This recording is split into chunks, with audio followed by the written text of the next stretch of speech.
조희대 대법원장이 청와대와의 사전 조율 없이 신임 대법관 후보 2명을 전격 제청하면서 파장이 커지고 있습니다. 통상적인 대면 제청 관례까지 깨고 사실상 서면 통보에 나선 건데요. 여권에서는 조희대 대법원장에 대한 탄핵론까지 다시 거론되는 상황. 대법원과 청와대의 정면 충돌. 과연 어디까지 번질지 주목됩니다. 조희대 대법원장이 정말 질질 끌다 거의 7개월 만에 드디어 이제 후임 대법관을 임명 제청을 했어요. 앞서서 노태학 전 대법관, 3월에 나간 노태학 대법관 후임으로 손봉기 판사를 지명을 했고, 네. 그리고 이흥구 대법관의 후임으로 김성수 판사를 제청을 했습니다. 보통 새 인물들이 이렇게 나오면 이제 성향이 어떻다 이런 얘기들이 이제 많이 따라 나오잖아요. 그렇습니다. 어떤 분들이라고 혹시 좀 나오고 있습니까? 이 손봉기 선생님은 향판 중에 향판이더라고요. 손봉기 이거 선생님. 아마 저보다 서정학 변호사님 더 잘 아실 것 같은데 그냥 이력 전체가 그 대구 지역을 크게 벗어나지 않은 이력을 갖고 있어요. 네. 그래서 거기서 오랫동안 이제 판사를 한 사람이고, 예. 그리고 이제 김성수 부장판사는 아마 이제 크게 이 양쪽 청와대나 조희대 대법원장 다 별로 불만이 없는 그냥 대법관으로 하면 적절할 만한 그런 분이었던 것 보통 이제 같습니다. 뭐 진보 성향이다, 뭐 보수 성향이다 이런 게 또 분석되잖아요. 혹시 좀 파악이 되셨습니까? 그렇죠. 저는 이제 그 조희대의 승리다 이렇게 벌써 조희대 방송을- 승리예요? 왜냐하면 이게 그 아니 뭐 원래 노태학이 1월달 나가고요. 네. 청와대에서는 이제 그 김민기를 계속 추천하라고 저는 그렇습니다. 압력한 걸로 네. 다 알려져 있습니다. 네네네. 김민기는 이제 우리법연구회 좌파 중에 좌파 판사고 네. 남편이 또 헌재 재판관 오영준 재판관이에요. 네. 그거 안 된다. 부부를. 한 명이 헌재 재판관인데 한 명이 또 대법관이면 안 된다. 그래서 이게 그럴 수 조희대 있겠지. 대법원장이 1월달인데 네. 이제까지 버틴 거예요. 그러면서 이게 다음 달에 이제 이흥구 나가니 네. 그러면 이게 2명 하면 한 명은 청와대 뜻에 따라 한 명은 이제 그 대법원장이 네. 뜻에 따라 끝까지 버티다가 2명을 이번 추천한 거 아닙니까? 네. 저는 조희대가 그 대법원장이 그래도 한 명 손봉기 이분이 아주 이게 법조계 평판이 좋아요. 아, 이런 그래요? 이제 지방의 향판들도 한 분씩 원래 다 들어갔거든요. 네. 저는 이분이 아주 이게 원칙 판사다 이렇게 봐요. 그리고 이제 김성수 이분은 유명한 뭐 재판 같은 거 보통 한 번씩 있지 않아요? 대구에서 막 계속 계셔갖고. 초임제가 대구고 대법원에 연구 안 하고 계속 대구에서만 있었기 때문에 대구 법원장까지 대구에 뭐 큰 사건이 없잖아요. 그래요? 그러니까 원칙 그냥 일반 판사다 보고 네. 김성수 이분은 이제 뭐 광주가 고향이고 아마 청와대에서도 문제가 없을 거예요. 따라서 저는 한 명 한 명 네. 이랬는데 왜 김민석 대표가 뭐 퇴학당하고 싶어 저쩌고 하면서 왜 날뛰는지 이해가 안 돼요. 근데 지금 이 그 말이 무슨 과정에 말인지. 좀 문제가 좀 있었다고 봐야 되겠죠. 일단 기본적으로 그 대법원장이 제청을 할 때 청와대에 찾아가서 대통령과 이야기를 하고 합의한 후에 이제 발표를 하는데 네. 이번에는 그냥 서면으로 저 이 사람 할게요 하고 그냥 보내버렸다는 거예요. 청와대에서 굉장히 당황했습니다. 좀 불쾌했다. 네, 불쾌한 그 기류가 아주 역력했고, 그리고 네. 당에서도 바로 반응이 나왔는데요. 그 오늘 아침에 그 김민석 대표가 처음으로 이렇게 부르는 건데, 김민석 당 대표가 조희대 지금 뭐 잘라달라고 하는 거냐, 거의 퇴학을 구걸하는 불량 학생 같다라고 이야기를 했고요. 네. 그리고 송영길 의원도 이 서면 제청까지 대통령 패싱하고 그냥 혼자 정해 이 조희대 탄핵해달라는 이야기다. 탄핵 사이고 착오도 넘친다. 그리고 이건태 의원도 이건 대통령의 임명권에 대한 도전이다라고 반발했습니다. 그러니까 탄핵 얘기는 그 송영길 의원 같은 경우는 지난 전당대회 과정에서도 얘기를 한 적이 있었던 것 같고요. 그래서 지금 굉장히 여당에서도 또 청와대에서도 불쾌하게 생각하고 있는 것 같은데, 그러니까 원래 절차는 대법원장이 후보를 이렇게 정해서 대통령과 함께 상의하고 그 다음에 이렇게 제출하는 것. 이것이 이제 기본적인 그동안의 관리였는데 네. 이걸 완전히 따르지 않았다는 거죠. 그렇습니다. 네. 그러니까 이게 좀 이제 문제가 있는 게 대법원장하고 대통령하고 이 이제 대법관 임명 제청과 관련해서 갈등은 여러 차례 있었어요. 그러니까 예전에는 좀 오래 전으로 올라가면은 네. 박철원 이게 60까지 올라가는 거니까 네. 박철원 막 이때까지 올라가면은 아니 이거 50 때였나 박철원이 네. 청와대 정무비서관 할 때가 있는데 대법관 후보자들 면접을 받습니다. 청와대에서 뭐 이런 시절도 있었어요. 네, 네. 그러다가 이제 2003년에 노무현 대통령 때 지금과 같은 뭐 후보 추천위원회 이름이 좀 달랐는데 이런 네. 거를 만들어 가지고 옛날에는 그냥 서열대로 올렸어요 무조건. 근데 서열대로 올리면은 너무 똑같은 사람들이 계속 올라간다. 그러니까 이 배려를 소위 말해서 이제 다양한 사람들을 올려라. 그래서 대법관 후보자 추천위원회도 만들고 막 이렇게 왔는데 기본적으로 이렇게 조율을 해왔단 말이에요. 근데 갈등이 기본적으로 있었던 게 뭐냐면은 네. 대법원장은 임기가 6년, 대통령은 5년이면은 필연적으로 두 개의 정권의 대법원장은 임기가 걸칠 수밖에 없어요. 어디가 더 많이 걸치냐. 예를 들면은 이용훈 대법원장은 노무현 대통령이 임명을 했는데 실제 자기의 임기는 이명박 대통령하고 더 많이 했어요. 그런데 이용훈 대법원장이 네. 악연이 있었던 게 뭐냐면은 정치인 국회의원 이명박의 정치자금법을 파기환송해서 유죄 취지로 파기환송해가지고 예? 이명박 의원이 날라갔어요. 그것 때문에. 날 죽인 사람. 날 죽인 사람이 근데 대법원장으로 앉아 있는 거야. 네. 얼마나 싫겠어. 그래서 똑같이 대법관 이 임명제청 문제를 가지고 한 보름 동안 약간 신경전이 있었어요. 그랬다가 이제 뭐 사실상 굴복하고 뭐 이런 과정이 있었단 말이에요.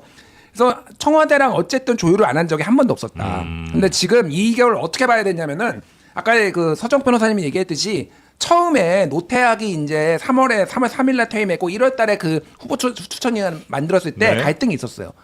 누구를 하느냐를 가지고 이견이 좁혀지지가 않은 상황이었고 네. 대법원하고 이미 청와대하고는 갈등이 그 전에 있었고 이미 그런 상황에서 내가 보기에는 이게 조희대가 머리를 쓴 게 뭐냐면은 네. 그러면은 두 명이 될 때까지 기다렸다가 네. 한 명은 청와대 당신들이 원하는 사람하고 한 명은 내가 원하는 사람하고 이렇게 하겠다라고 5개월을 끈 거예요.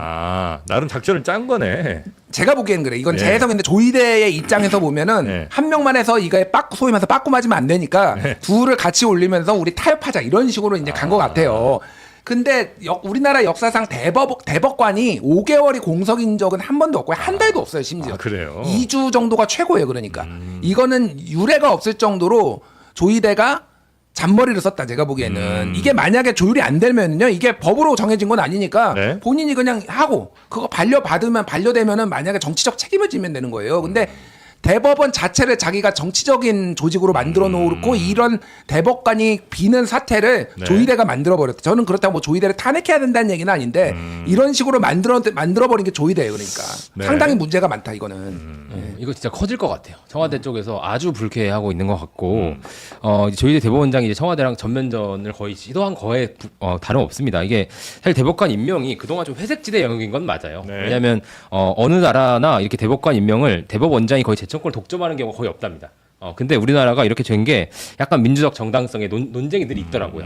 근데 보통은 다른 나라는 의회나 행정부에서 좀 분담해서 이렇게 한다고 하는데 선출된 권력에 의해서 컨트롤이 그쵸. 되도록. 네. 그런 이제 논란이 늘 있는 건데 그렇기 때문에 이걸 이제 사전 협의나 대면 협의 이번에 또 했어야 됐다는 그런 걸로 풀었대요. 네. 그래서 근데 문재인 정부에서 사실 노태악 그 대법관이 보수 성향이잖아요. 근데 김명수 대법원장이 청와대 들어가서 소위 쇼당을 본 겁니다. 이것도. 그러니까 내부에서 내가 이 보수 성향 대법관 임명해야 내가 면이 선다. 그러니까 문재인 대통령이 오케이 그럽시다. 이렇게 해서 된 사례인 거고. 그러니까 일종의 좀 제도적 그 회색지대가 있는 거고 네. 이걸 협의로 풀어왔던 건데 이제 그런 관습 같은 게 다 안 통하는 거예요. 이제 완전 전면전을 해야 되는 상황인 거고. 그러니까 근데 이런 상황에서 조희대 대법관이 거의 승부수를 세게 던진 거고 사실 새 지도부가 지금 여당에 선출이 됐는데 또 조희대 탄핵 이 얘기하면 좀 몇 달 갈 겁니다. 그런 식으로 약간 분탕 친 느낌도 있습니다. 여당이 어찌할 수 없을 것이다라는 판단하에 이런 수를 던졌다는 말씀이신 것 같고요. 오늘 아침에 보면 진짜 일제히 탄핵 이야기를 해요. 이제 안 여당이 할 수 없는 상황이 안 된 할 수 것 없는. 같아요. 민주당 입장에서는 이 얘기를 안 꺼내고 그냥 받아들일 수는 없다. 네. 근데 지금 공은 청와대로 일단 넘어간 상태이기 때문에 네. 어떤 선택을 할지가 되게 주목이 되는 그러니까 건데. 이게 이제 좀 두 가지 가능성이 있는 것 같아요. 하나는 우리나라에서 한 번도 있지 않았는데 임명 제청안을 반려하는 거예요. 청와대에서 대통령이. 그러니까 임명 제청을 해주십시오라고 임명을 하면은 예. 임명을 한 다음에 그거를 이제 동의를 국회에 구해가지고 되는 건데 결국은 인사권자는 대통령이에요. 동의를 구한다고 하더라도 네. 이거는 그러니까 인사권자를 존중하는 건데 한 번도 그런 일은 없었는데 이거 아닌데 다시 해와라고 하는 경우가 대한민국에 한 번도 없었지만 그 가능성도 배제할 수 없는데 그 모든 정치적 부담은 조희대 대법원장도 지지만은 청와대도 지게 되는 거예요. 이거는 이제 전면전이 가는 거고 또 하나는 이거를 국회에서 동의를 안 해주는 거예요. 민주당이 다수당이니까 대통령은 넘기고 대통령은 넘기고 그럼 해주십시오 그냥 이게 자동 패싱해서 가면은 네. 여기에서 이거 안 돼라고 해서 민주당과 대법원이 싸우는 이 모양새. 근데 이거는 이제 뭐 탄핵 얘기 나오고 뭐 탄핵이 가능하겠냐만 이걸로 저는 네. 헌재 가도 탄핵 다시 기각될 거라고 보는데 어쨌든 이제 정치적으로 그렇게 이제 대립각이 되는 거 하나 어떤 거를 선택할지는 잘 모르겠어요 지금. 네. 뭐 저희 보수 입장에서는 이게 탄핵해주면 불감청 고소원입니다. 저는 이게 탄핵을 제가 주장했어요. 이재명 대통령 재판 중단한 게 저는 탄핵 사유로 봅니다. 그러니까 국민의힘에서 국민의힘에서 같이 탄핵하자. 아니 대통령 재판을 왜 근거도 없이 중단했냐? 직무유기 아니냐? 이것까지 포함해서 탄핵하면 어떻게 되느냐? 조희대가 전화비제 거기에 그 재판장이 돼요. 네. 그러면 이게 그 헌재로 가면 재판이 올 수도 없답니다. 그렇죠. 재판이 전합체가. 예. 자 그러면 이게 안 내란 소위 계엄 사건이 전부 전합체가 있죠. 병합돼 있어요. 한덕수하고 이상민 장관. 좀 있으면 이제 박성대, 윤석열 때 오죠. 그러면 대법원이 구속기한이 6개월이에요. 전부 이게 일단 풀어주자 이거야. 다 풀어주자고 우리 윤 대통령 모두 장관들. 그러려고 아니 재판이 중단돼 있으니 6개월밖에 구속 못 하잖아요. 재판이 헌재로 가면 이게 180일이니까 네. 조희대 대법원의 임기가 내년까지예요. 임기 1년도 안 남았어요. 나이가 만 정년이 70이기 때문에. 네. 그래서 저는 뭐 탄핵해가지고 재판 중단해서 윤 대통령부터 쫙 풀어주놨고 전합치 하자. 그러게 그 재판 중단도 탄핵사유 여차. 그렇게 왜 재판 중단 이것도 한 판단 받아보자는 거야. 그 보수 그러니까 국민의힘에서도 탄핵에 찬성이네 그러면? 저는 대찬성이죠. 저는 이재명 대통령 재판을 왜 중단했는지 이해를 못하는 사람입니다. 아니 근데 질문. 그 대법원장이 없어도 대법관 자체는 전체 14명이잖아요. 그러면 무슨 행정처장이 원래 재판에 안 들어가지만 누구라도 아니면 뭐 1, 2, 3부 중에 누가 그냥 소부 대표가 할 수도 있는 거 아니에요? 그런데 그 진행을? 재판장이 완전히 배제된 게 아니고 정지가 돼 있기 때문에 네. 직무가 그 상태에서 이게 배제하고 하가 나중에 탄핵에서 기각됐을 때 이 재판 절차가 또 이게 무효가 될 수가 있어요. 따라서 이게 그 정지가 될 때는 기다립니다. 대법원장은 직무 대행 체제가 갈 수 그건 있. 권리가 됐을 때인데 이거는 네. 일시 정지가 됐는데 부당한 탄핵이니까 헌재에서 기각되면 복귀하잖아요. 네. 그래서 이게 기다리는 거예요. 아니 권리가 되면 다 대행이 하죠. 근데 거리가 안 되면 대행이 없이 정지가 일단 되는군요. 그렇죠. 그런 상황이 왔을 때 자칫하면 전에 지금 들어가 있는 사람들 다 나올 수도 있고. 6개월이죠. 아니, 이것도 와, 이거 근데 되게 아니야. 복잡하네. 아니, 근데 6개월이라고 해서 다 풀어주진 않는데 네. 이제 이거는 뭐 주장이에요. 그래요? 그러니까 지금 대법원 전원합의체에 가 있는 게 방금 얘기했던 내란 사건도 있고 예. 김건희 명태균 여론조사 그 무죄 나온 것도 지금 전원합의체에 갔어요. 왜냐하면 명태균 여론조사와 관련해서 윤석열은 징역 2년, 예. 이를테면은 뭐 오세훈도 지금 뭐 집행유예 받고 아니, 예. 천만 원. 벌금 1,000만 원 받고 뭐 이게 다 이 김건희는 무죄 받고 그러니까 이거를 교통 정리를 하기 위해서 지금 전원합의체로 갔거든요. 예. 사실은 대법관이 다 차야 돼요. 전원합의체 권위가 있으려면은 전원이 있어야 되고 그래서 그렇겠죠. 예. 어찌됐든 이거는 정치적으로 좀 잘 해결을 해서 가야 된다 이렇게 생각을 합니다. 저는 탄핵은 오바라고 봐요. 지금 그래요. 이거는 거의 99.9% 기각된다. 탄핵 가면 헌재에서. 희한한 예. 그림이에요. 탄핵을 오히려 국민의힘에서도 또 적극적으로 이렇게 바라실 줄은 몰랐습니다. 아니 근데 윤석열. 말씀하신 것처럼 그 정말 대법원이 다 찬다 14명이 다 찬다 그러면 그때부터 조희대 대법원장이 정말 속도를 낼 가능성도 있어요. 이를테면 그 김용 부원장의 재판이라든지 지금 쌓아놓은 것들 계류된 게 엄청 많기 때문에 그냥 기일 잡아가지고 다 선고해버리면 대법원이 엄청나게 키를 쥐게 되는 셈이죠 그것도. 그럴 수도 있다. 네. 네.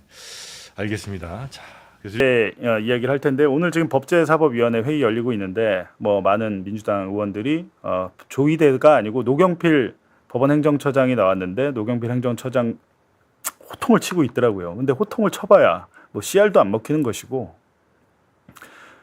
대법원장이 대한민국 의전 서열 3입니다. 예. 1. 대통령 2. 국회의장 3순위가 조희대 대법원장. 우리 헌법에 입법, 사법, 행정 3권 분립이 돼 있고 대한민국 서열 3위의 의전을 받으시는 분 그리고 13명의 대법관은 장관보다도 높은 예우를 받습니다. 장관보다도. 대법관은 장관보다도 월급을 많이 받죠. 월급 한 연봉 한 1억 6, 7천 받을 거예요. 그리고 수많은 보좌진, 막 무슨 재판 연구관 해가지고 엄청 대우를 받는데 대한민국에서 국민들이 세금으로 대우를 해줄 때는 그 밥값을 하라고 해주는 거 아닙니까? 근데 지금 조희대 대법원장 오늘 거의 모든 신문에서 일면에 이 문제를 다뤘는데 청와대와 협의 없이 대법관을 제청했다라는 건데 저도 이 시스템에 대해서 잘 생각을 안 하고 있다가 이번에 이 사건 벌어지고 알았습니다. 2명의 지금 후임이 필요한데 한 명은 이제 곧 나가요. 이용구 대법관이란 분이 이제 곧 9월 초에 퇴임하는데 퇴임하기 전에 사실은 미리 골라가지고 공백이 없게 해놔야 되는데 지금 2명이 공백이 되면 문제가 생깁니다. 13명 중에 2명이 없으면 대법관이 11명이잖아요. 11명이 되면은 소부를 3개를 운영하는데 3-4개, 한 4개 정도를 운영하는데 4개 운영을 못해 하나를 못해요. 4개 운영하는데 하나 운영 못하면 사건이 4분의 1이 처리를 못하는 거잖아요. 그러니까 대한민국 대법원이 마비가 돼. 안 그래도 사건 많다고 뭐 난리 치잖아요, 이 대법관들이. 근데 자기들은 그렇게 힘들어서 사건 많다고 힘들다고 하면서 정작 그 후임에 대해서 임명을 조희대가 안 해왔는데, 이번에 문제가 된 것은 청와대와 사전 의견 조율이 없이, 이거는 이제 법적인 개념은 아니에요. 법적인 개념은 아니고 사전 의견 조율 없이 했는데, 이 사전 의견 조율을 하는 것은 관례적인 겁니다. 여태까지 윤석열 때도 이렇게 하고 박근혜 때도 이렇게 하고 이명박 때도 이렇게 해왔던 거예요. 그래놓고 처음으로 서면으로 협의를 안 하고 종이를 다 하나 띡 보내가지고 나 이 사람 할게요 라고 하는 겁니다. 그리고 노태학 후임은 이미 6개월간 지금 지연이 돼 있는 상태고, 문제는 지금 청와대에서는 김민기 후보 부장판사 이 후보를 원했는데 여기에 대해서 뭐 협의를 해야 되거나 하잖아요. 근데 김민기를 하기 싫은 거예요, 조희대가. 조희대가 김민기를 이 후보 김민기 판사를 자기 스타일이 뭐 아닌가 보지. 아니면 뭐 김민기 이 판사의 부인이 헌재 재판관이래요. 그래서 부부가 나란히 대법관과 헌재 재판관이 되면 문제가 생기는 거 아니냐, 뭐 이런 건지, 그런 기사가 있던데 제가 볼 땐 그게 아니고 그냥 김민기가 싫은 거예요, 조희대는. 자기 스타일이 아닌 거지. 보니까 김민기 부장판사가 진보 성향인가 보죠. 그러니까 싫은 거야. 협의를 안 하고 자기 맘대로 이 사람을 빼버린 겁니다. 빼버리고 엉뚱한 사람을 뭐 한 거예요. 자기가 하고 싶은 사람을 했겠죠. 그래가지고 이제 손봉기 대구지법 부장판사인데, 이분은 보니까 대구 지역 향판이에요. 대구에서만 30년 넘게 이분은 대구에서만 30년 넘게 그냥 대구에서만 계속 판사를 했던 분이고, 대구 지방법원장까지 한 분, 대구 사람 A부터 Z까지. 근데 이 사람을 지금 했다라는 거죠. 근데 왜 이렇게 했을까? 그럼 조희대가 원래 이런 스타일인가 보면, 윤석열 때는 협의를 잘했습니다. 보니까 윤석열 때는 윤석열과 협의를 다 했어. 근데 이재명 지금 정권 들어와서는 패싱을 했다. 윤석열 정부 때는 사전 조율도 하고 대면 제청도 하고 실제로 6명을 제청하고 5명을 임명했는데, 이 마용주 이분은 윤석열이가 파면돼가지고 탄핵으로 그 직무정지가 돼 있어갖고 한덕수가 임명했다 뿐이지, 사실상 윤석열 때는 이 6명을 전부 다 사전 조율을 하고 대면 제청 해가지고 종이로 보내지 않았다는 거예요. 대통령을 만나가지고 이야기를 듣고 대통령에게 구두로 제청을 했다는 건데, 종이를 무슨 팩스 제청을 지금 했다는 건데, 이게 말이 되는 얘기입니까? 지금 윤석열 때는 이렇게 다 해놓고 이재명 때는 이렇게 하는 이유는 뭘까? 사전 협의도 없었고 서면으로 지금 보냈다는 거잖아요. 그리고 이제 두 번째, 이용구 대법관, 다음 달에 퇴임한 이용구 대법관만 둘 중에 한 명만 사전 협의를 했다. 이것도 웃기는 거죠. 둘 중에 한 명만. 근데 이거에 대해서 왜 그러냐면, 기본적으로 조희대는요, 이재명 대통령을 대통령으로 인정하지 않는 겁니다. 예. 그렇게밖에 볼 수가 없어요. 대선 후보에서 떨어뜨리려고 자기가 했잖아요. 예. 그렇게 했다 실패했어. 대통령이 됐어. 근데도 불구하고 이재명을 대통령으로 인정하지 않는다고밖에 생각이 안 듭니다. 이거는. 관례라는 것은 존중돼 오는 문화잖아요. 계속 존중되었던 문화. 심지어는 윤석열 때는 전부 다 사전 조율하고, 심지어는 윤석열 찾아가서 대면 만나가지고 이야기를 다 했으면서, 이재명 대통령에 대해서는 찾아가기는커녕 서면으로 팩스 제청을 하고, 그것도 선별적으로 했다. 그리고 그 추천했던 분을 보니까 대구에서만 판사를 했던 향판. 뻔하지 않나요? 굉장히 심각하다, 이 문제가. 대법관 13명이고 대법원장 1명, 총 14명이 있는데 이 사람들이 대한민국을 지금 좌지우지하고 있다는 겁니다. 오늘 여기에 대해서 지금 법사위에서도 보니까 난리가 났어요. 법사위에서 난리가 났는데, 이게 참 내란이 끝나지 않았고요. 법사위 그 보기 전에 우리 당대표, 신임 당대표가 오늘 참 말 세게 잘하더라고요. 김민석 당대표가 조희대에 대해서 아주 세게 말을 했는데 한번 듣고 오겠습니다. 민주당의 최고회의가 새롭게 출범하는 첫날 사법부에 대해서 발언하게 된 것이 개탄스럽습니다. 저는 어제 오늘 조희대 대법원장 사퇴, 제가 사퇴라고 표현하겠습니다. 조희대 대법원장 사퇴를 보면서 한덕수 전 총리가 생각이 났습니다. 한덕수 전 총리가 대통령에 나가고 싶어서 사고를 치고 탄핵해달라고 구걸했던 모습이 떠올랐습니다. 저희들이 한덕수 전 총리가 원하는 대로 해주지 않았습니다. 그리고 결국 한덕수 전 총리는 스스로 그만뒀습니다. 가장 추악한 말로였습니다. 왜 조희대 대법원장은 한덕수 씨 같은 내란 공범의 길로 가려고 합니까? 왜 그렇게 창피한 길을 자청합니까? 결론적으로 얘기하면 지금 조희대 대법원장이 하고 있는 행태는 자신이 지금까지 한 모든 법률적, 정무적 또는 국민적 잘못을 덮기 위해 또 하나의 법률적 잘못을 범하고 나서 사고 치고 유리창 깬 다음에 퇴학시켜달라고 지금 공부 안 하겠다고 구걸하는 불량 학생의 태도입니다. 네. 불량 학생의 태도다. 야, 이게 얘기를 했는데 오늘 아주 진짜 세게 얘기했습니다. 뭐 퇴학, 뭐 사고 치고 퇴학시켜달라고 하는 불량 학생이다라고 얘기를 했는데 좀 이렇게 세게 하는 것도 하는 거지만 조희대를 상대로 그럼 뭘 할 수 있을까라는 생각을 하잖아요. 조희대가 지금 위법을 저지른 건가? 어떻게 법적으로 어떻게 할 수 있나? 탄핵 말고는 뭐 어떻게 할 수 없나? 이런 생각이 들잖아요. 그래서 제가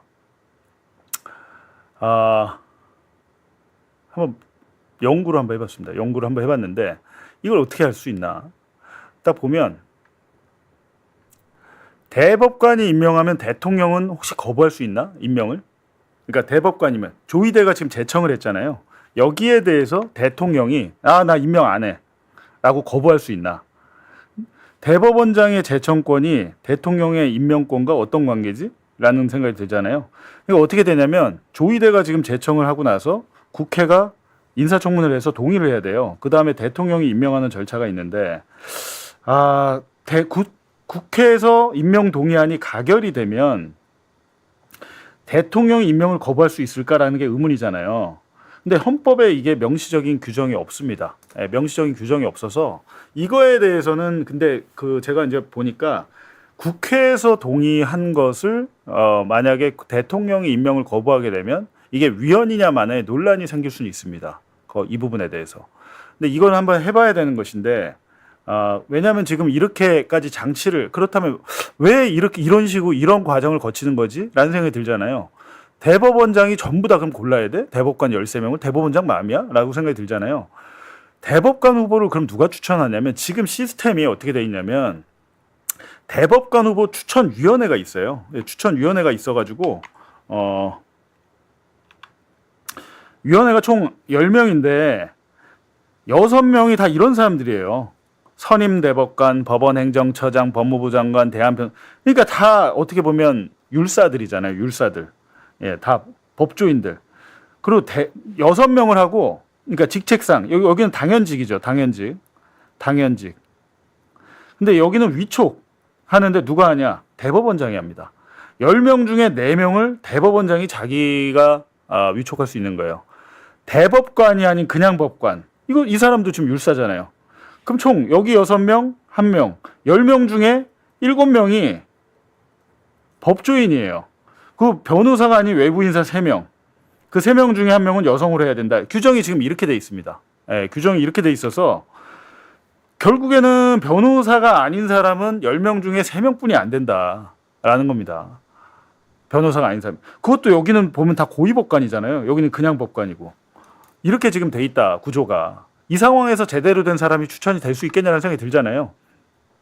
그래서 추천위원회에서 추천을 하면 지금 규정은 3배수 이상 추천하게 돼 있는데 통상 4명 추천합니다. 4명. 4명 추천을 하고 그중에 조희대가 이 4명 중에 1명을 제청합니다. 제청. 고른다는 거죠. 4명 중에 1명. 그러니까 조희대가 사실상 픽하는 거다.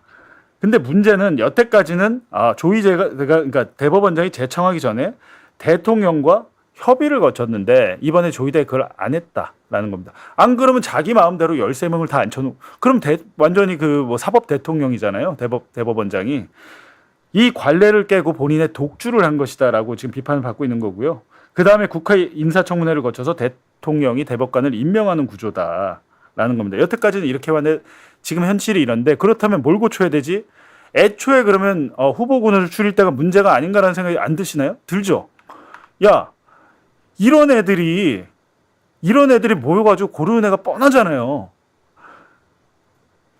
제가 그래서 어떻게 생각하냐면 저는 방법이 있습니다. 대법관 추천위원회를 바꿔야 돼요. 이거는 오늘 제가 이제 든 생각인데 지금 그러니까 대법원장이 제청을 해서 국회 인사청문회를 거쳐서 대통령이 임명하게 되는 거는 대법원의 제청권은 헌법상의 권리라서 개헌을 하지 않으면 못 바꿉니다. 못 바꾸는데 대법관 추천위원회는 법원 조직법만 바꿔도 돼요. 그러니까 대법관 추천위원회를 운영하고 구성하고 이런 거는 법원 조직법이라고 법을 바꾸는 것은 국회에서 하잖아요. 외부의 참여를 확대해야 됩니다. 지금 10명 중에 7명 다 법관 아닌 변호사잖아요. 아니야. 시민단체건 뭐건 우리 국민들이 들어가야 돼. 적어도 5명은. 10명 중에 5명은 들어가야 된다라는 거고요. 대법원장 대신 위촉을 할 수 있는 게 제청자를 국회 인권기구, 그러니까 지금 대법원장이 10명 중에 4명을 그러니까 후보위원 중에 10명의 추천위원 중에 4명을 대법원장이 하잖아요. 대법원장이 왜 4명이나 임명해? 대법원장 한두 명만 해. 그리고 외부에 그 추천권을 분산해야 된다. 국회에서도 하고, 인권기구에서도 하고, 시민사회도 하고. 이렇게 해서 외부 참여를 확대하는 게 굉장히 중요하고, 대법원장이, 추천위원 4명을 못하게 해야 됩니다. 못하게. 그래야 이게 다양성이 생긴다는 거예요. 그리고 법관 당연직이 너무 많다. 무슨 선임대법관, 그냥 법관, 법원행정처장, 사법행정 라인을 전부 다 축소해서 없애야 됩니다. 이거는 국회에서 개정을 통해서 바로 할 수 있어요. 왜냐하면 지금 늘리잖아요. 26명으로 대법관을 늘립니다. 그렇게 의결이 돼 있어요. 지금 26명으로. 지금은 14명이잖아요. 대법원장까지. 50%를 늘려서 12명을 더 뽑아야 돼요. 앞으로 계속. 뽑아야 되는데 기존에 있는 대법관도 바꿔야 돼요. 계속 이 문제가 이 이재명 정권에서 조희대가 내년까지 임기이기 때문에 반복될 겁니다.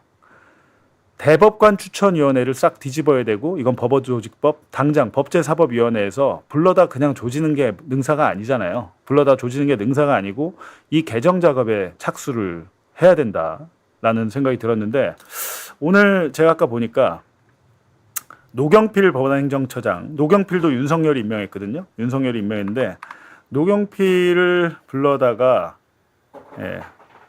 오늘 제가 주제를 한 2개만 해도 시간이 벌써 2시가 다 됐네요.